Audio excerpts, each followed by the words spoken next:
জীবনটাকে নিজের মতো করে সাজিয়ে নিতে পারলে আসলেই ভালো হতো। কিন্তু কি আর করার, জীবনে সবকিছুতে বাধা। সবকিছু অন্যের মর্জি মতো চলে। নিজের ইচ্ছে মতো এখনো চালাতে পারছি না। তো মেয়েরা কথায় আছে যে রাধে এসে চুলও বাঁধে। মেয়েরা চাইলেই সব পারে।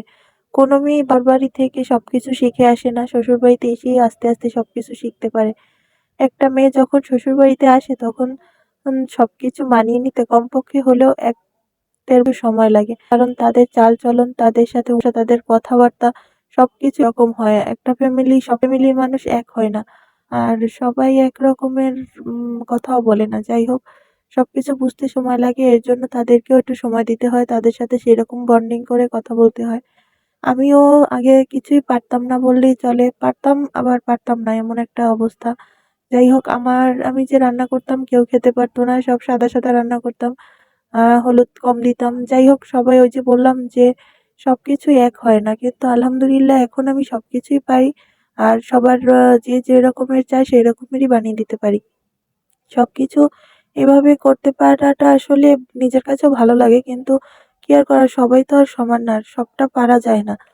আমিও সবটা শিখে আসিনি। তো কোনো মেয়ে বাবার বাড়িতে বসে সব কাজ করে না। যেটা ইচ্ছে হয় নিজের মর্জি মতো বা লেখাপড়ার চাপে কখনো করে ওঠা হয় না। নিজের শখের বশে ২-১ টা কাজ হয়তো করে ওঠা হয়। আর মায়েরা তো বুঝিনি যে কেমন হয়। তারা কখনোই কাজের প্রেশার দেয় না যে এটা করতেই হবে, না করলে হবে না। তো এখন বুঝি যে মায়েদের তখন কত কষ্ট হতো, তারা কতটা কষ্ট করেছে আমাদের জন্য। এখন নিজেদেরও বাচ্চা আছে, তো তাদের আবদার মেটাতে হয়। তো মাঝে, মাঝে নিজেরও মেজাজ খারাপ হয়ে যায় ওদের আবদার মেটাতে গিয়ে। তো ভাবি যে তখন তো আমরাও এভাবে মায়েদের কাছে আবদার করতাম যে আমাকে এটা করে দিতেই হবে, না দিলে আর হবে না।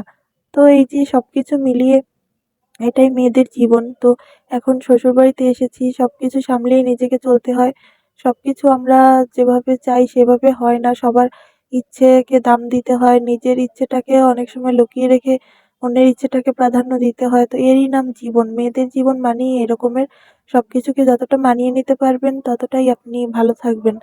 তো বাচ্চা-কাচ্চা নিয়ে সবকিছু, তারপরও রান্নাবান্না করতে হয়। বাচ্চার নিজেদের রান্নাবান্না করেও বাচ্চার পছন্দ মতো রান্না করতে হয়। তো এটাই মেয়েদের জীবন। ভিডিওটা বেশি বড় করব না। যদি ভালো লেগে থাকে সবাই লাইক, কমেন্ট, শেয়ার করে দিবেন। আল্লাহ হাফেজ।